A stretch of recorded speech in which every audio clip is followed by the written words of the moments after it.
Nós vamos compreender agora um pouco mais sobre a teologia do tempo sagrado e da oração eclesial. Para isso, é interessante nós nos questionarmos o porquê que a igreja ora. Parece uma coisa que não faz sentido se perguntar. Mas percebam, não é o como ela ora, mas o porquê. Qual é o fundamento teológico, o motivo mais profundo desta oração da igreja? Bem, a resposta que a igreja dá é esta: a liturgia das horas não é uma oração que nós fazemos a Deus, mas é uma oração que Cristo faz ao Pai. Não somente a liturgia das horas, mas toda a oração da igreja.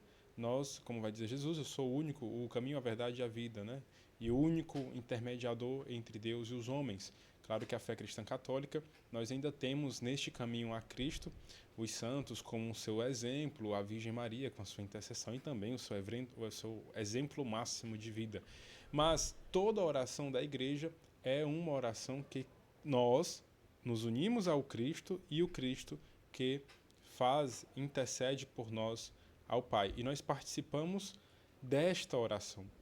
Jesus Cristo é, portanto, a cabeça da igreja e ora continuamente ao Pai. Ele é o sumo sacerdote e, como sacerdote, intercede por nós sem cessar.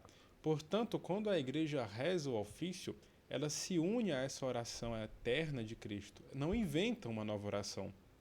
Entra na que já existe. Isso a igreja vai chamar de vox ecclesiae. Os padres da igreja tinham essa expressão muito bonita para isso. Quem ora em nome de toda a comunidade, ou seja, uma só voz. A vox ecclesia é esta voz que ora em nome de toda a comunidade.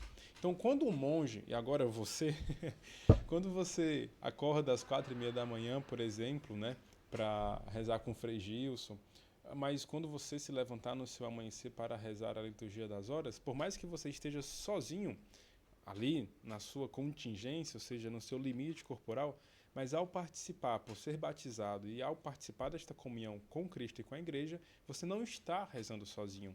Portanto, ninguém reza a liturgia das horas sozinho, sempre se reza com a igreja inteira. E aqui tem uma relação muito bonita entre a liturgia das horas e a Santa Missa, a Eucaristia. A Eucaristia, como nós já havíamos falado, é o centro da vida da igreja e isso é inegociável. Mas a liturgia das horas é como um círculo que envolve todo este centro. Ela prepara para a missa e prolonga os seus frutos ao longo do dia.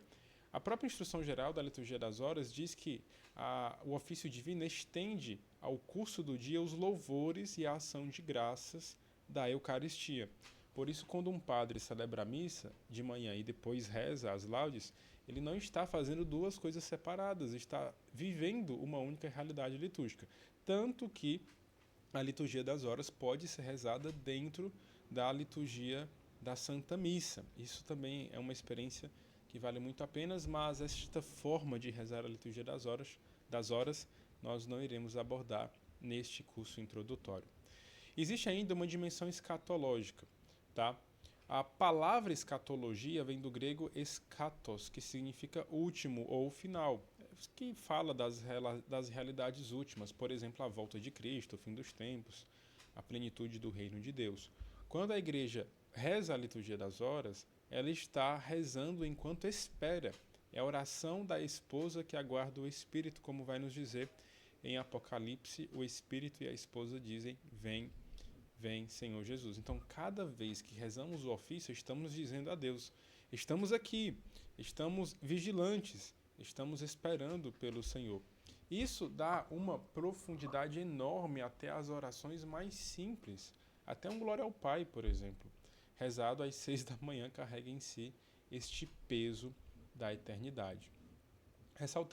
Eu ressalto ainda a questão do Concílio Vaticano II, que nós falamos nos nossos encontros passados, que o concílio vai reafirmar que a liturgia das horas é a oração de toda a igreja. Então não pense que é apenas os padres que devem rezar a liturgia das horas. Os padres e os religiosos, eles ainda existe por trás uma norma canônica que os obriga, e entendo o obrigar não no sentido de que a pessoa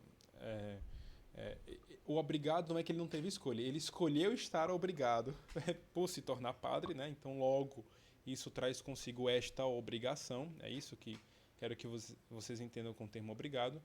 Ele está obrigado pelo direito canônico a rezar as horas canônicas sobre pena de lei de pecado, né? Mas você, leigo, não tem esta obrigação canônica da oração da liturgia das horas. Contudo, o concílio ressalta isso, reafirma que a liturgia das horas é a oração de toda a igreja, então não apenas do clero ou dos religiosos. Portanto, se você foi batizado, você tem um lugar no ofício divino. Meus irmãos, é isso no nosso resumo, bem resumindo, a liturgia das horas é esta participação na oração de Cristo, essa vox ecclesia, essa voz da igreja. E quando nós rezamos as horas canônicas, nós estamos nos colocando nesse estado de vigilância. Orai sem cessar, orai e vigiai, pois não sabeis o dia nem a hora. Nesta esperança escatológica. Deus abençoe você e até o nosso próximo encontro.